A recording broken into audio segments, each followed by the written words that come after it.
An accident or planned? And coming up, the Janet Super Bowl video. Did she plan to expose herself? Do you think in any way that Justin Timberlake left you hanging out there? Do you? Well, all the emphasis was put on me, not on Justin. And Justin, we were friends. So you do feel that he left you hanging?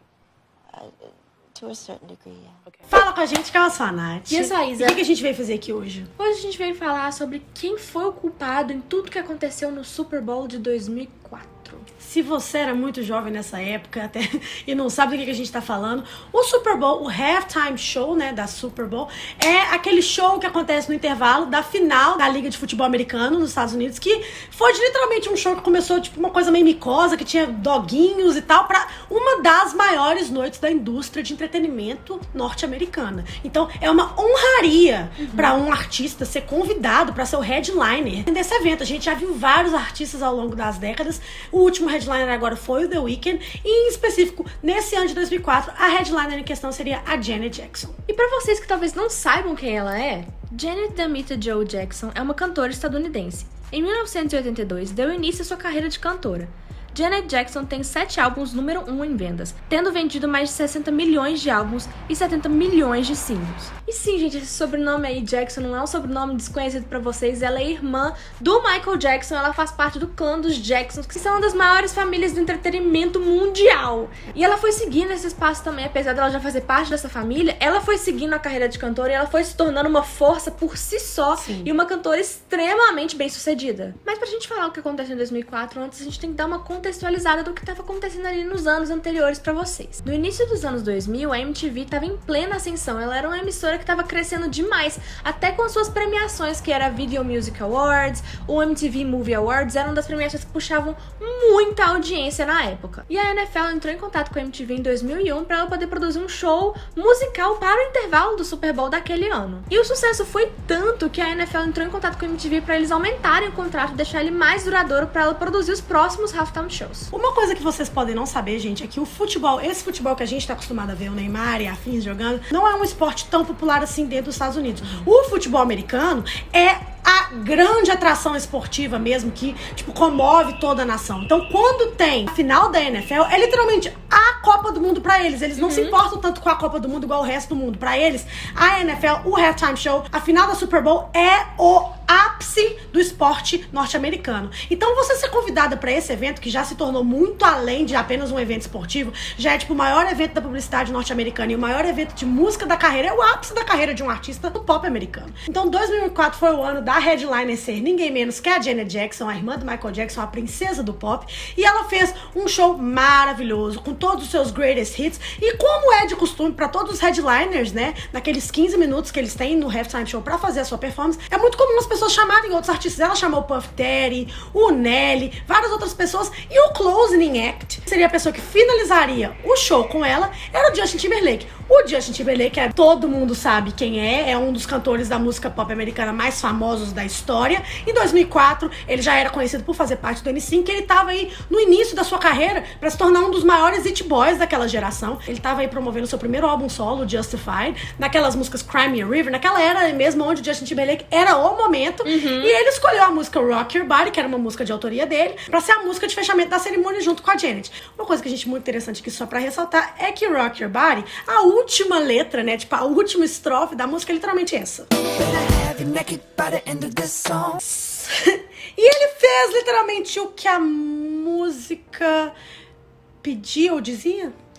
Eles fizeram um acordo de que no final da música, pra poder deixar um final, tipo, bem pá, ele iria retirar a parte de cima da roupa da Janet Jackson e deixar ela só com o sutiã que ela estava usando, o sutiã vermelho, pra, né, fazer alusão à letra da música e deixar um negócio, tipo, provocativo, sexy, sem vulgar, aquelas coisas assim.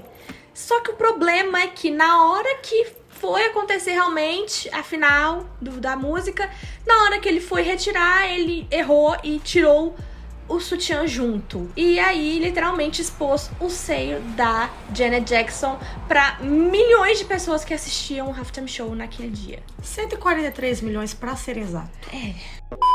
A galera ficou chocada, foram literalmente 2 segundos que o seio dela foi exposto, mas já foi o bastante pra CBS, que é o canal que tava vinculando ali o Halftime Show, receber milhares de ligações de pessoas, assim, conservadoras que ficaram Chocadas. transtornadas, consternadas com aquilo. Como assim a mulher se expôs em rede nacional nua? Foi uma maluquice. Eu quero que vocês entendam o impacto que isso teve na cultura pop. Não foi brincadeira. Pra vocês terem noção da repercussão desse caso, ele ficou conhecido como Nipplegate, que é uma referência ao Watergate, que foi basicamente o maior caso de corrupção dos Estados Unidos. Vocês têm noção que estão comparando o que aconteceu com a Janet Jackson com um escândalo de corrupção? Cara, a MTV perdeu o contrato com o Halftime Show, a CBS foi multada, a FCC, que é a agência de comunicação norte-americana, que faz a auditoria aí dos veículos de comunicação, tipo assim, multou esses veículos todos, a emissora, a MTV, a NFL, em mais de $550 mil, quase $1 milhão, e ainda impôs uma lei mais forte de, tipo, de ter um delay de 5 segundos, a partir desse episódio que começou a ter um delay de 5 segundos na TV norte-americana,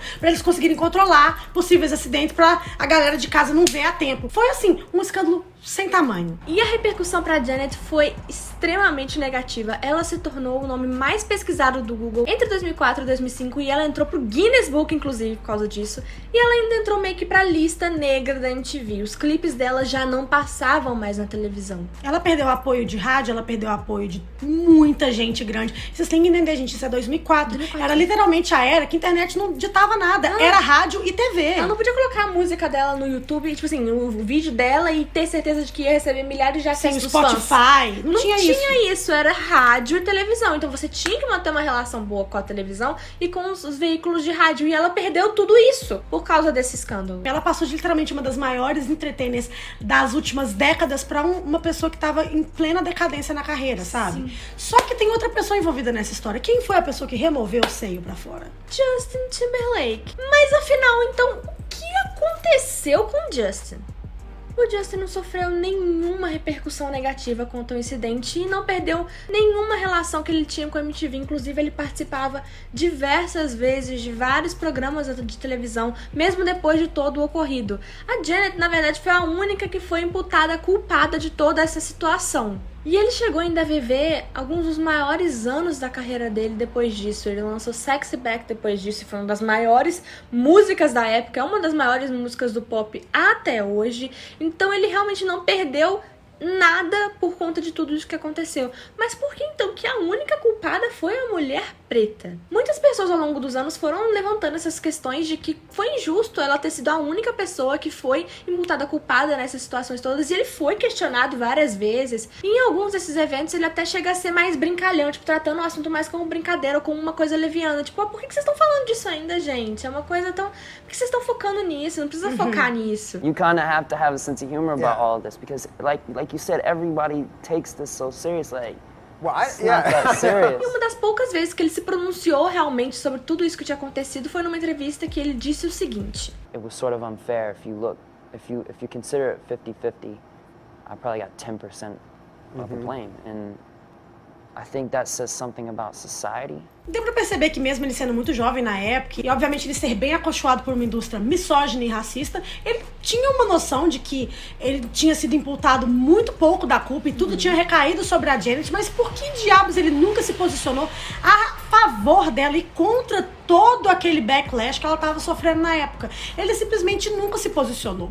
Aí até o Michael já chegou a vir à frente, o irmão dela, e falar que, tipo, na época que ele era mais novo, ele viu um comediante nu numa cerimônia do Oscar, literalmente atravessar o ao vivo do Oscar lá e aparecendo pra todo mundo, e no outro dia ele acordou com as manchetes tratando aquilo como uma piada, uma anedota, uma levianidade, e a irmã dele sendo tratada como praticamente uma criminosa numa coisa que ela nem teve culpa. Inclusive a música era do Justin. Se não tivesse essa música, talvez nem tivesse esse stunt no meio da performance. Então, por que será que isso aconteceu com a Janet? Vocês sabem explicar? Comenta aqui embaixo o que é. Responde aí. Atualmente o nome do Justin voltou muito à tona, principalmente pelo Framing Britney Spears, que é o documentário que revela tudo o que aconteceu com a Britney até chegar no ápice do surto dela em 2007, quando ela raspa a cabeça. Inclusive fizemos resenha aqui no canal de tudo que a gente achou, que somos muito apoiadoras do movimento Free Britney. Sim. E uma das coisas que foram levantadas é essa coisa da misoginia, que o Justin sempre vilanizou ela nas músicas e nunca foi imputado nenhuma culpa nele. Ela saiu como, pra usar termos bem high school, como a piranha do colégio, e ele o quarterback bonitão, que foi, tipo, super maltratado por ela no relacionamento. E ainda teve esse evento da Janet meio que próximos um do outro. Ele foi chamado em 2018 pra ser o headline do halftime show da Super Bowl. E as meninas lá, sendo execradas pela mídia. Tipo assim, só decaindo. E ele lá tendo literalmente a oportunidade de fazer parte do maior evento musical da história. Depois de tudo isso que aconteceu, principalmente depois do Framing Britney, os fãs começaram a cobrar um posicionamento do Justin, porque ele fez parte desses dois incidentes que acabaram prejudicando a carreira de duas grandes cantoras da época, e ele nunca se desculpou quanto a isso. Então muitos fãs começaram a cobrar para que ele falasse alguma coisa agora, e ele postou uma carta aberta no Instagram dele que dizia o seguinte: eu vi as mensagens, tags, comentários e preocupações e quero responder. Lamento profundamente os momentos da minha vida em que minhas ações contribuíram para o problema. Quando falei fora de hora ou não defendi o que era certo. Entendo que falhei nesses momentos e em muitos outros me beneficiei de um sistema que tolera misoginia e racismo. Eu quero me desculpar especificamente com Britney Spears e Janet Jackson individualmente, porque eu me importo e respeito essas mulheres e sei que falhei. A internet ficou bem dividida com esse pedido de desculpas, porque enquanto uma parte acha que esse pedido foi realmente verdadeiro, que ele realmente sente muito por ter feito essas coisas, muitas pessoas falaram que se esse pedido de desculpa foi só publicamente e não foi, tipo, feito com elas, com as duas especificamente, no privado e tal, que não teria muita valia, que seria só uma coisa mais midiática. E uma coisa também que foi levantada é o seguinte: ele teve a oportunidade de se apresentar de novo naquele stage que foi tão controverso pra carreira deles em 2018. Por que ele não chamou a Janet Jackson pra fazer o closing act, pra meio que dar esse closure pra situação, esse fechamento, esse desfecho mais nobre e bonito, sabe? Desfecho positivo, É né? uma coisa que a gente fica se questionando, porque ele poderia ter feito isso, estendido a mão, sabe? Depois que ele se desculpou publicamente, teve todo esse rebuliço da mídia, os fãs da Janet, né, subiram várias das músicas dela pro primeiro lugar das paradas americanas, por esforço próprio. Ela fez um vídeo super emocionada agradecendo, que ela nunca imaginou que as músicas, né, tipo, teriam esse reavivamento depois de 20 anos. Então, assim, fica essa indagação. Olha a diferença de tratamento e benefícios que um homem branco recebeu ao invés de uma mulher preta, ou de uma mulher, né? Então é isso, gente. O que vocês acharam sobre esse vídeo? Vocês sabiam desse caso? Vocês não sabiam disso? Comenta aqui embaixo se você não sabia disso. O que você achou sobre toda essa situação, né? E infelizmente a gente não pode fazer nada pra remediar o que foi feito, né? Tipo assim, já aconteceu, mas o que a gente pode fazer é mudar a nossa sociedade, tentar mudar a maneira que a gente vê o mundo pra melhorar pra futuras mulheres aí na música não terem que passar pelo mesmo que essas mulheres passaram no passado. Então é isso, gente. Se inscreve no canal da Live nesse vídeo e passa adiante. Um beijo. Tchau.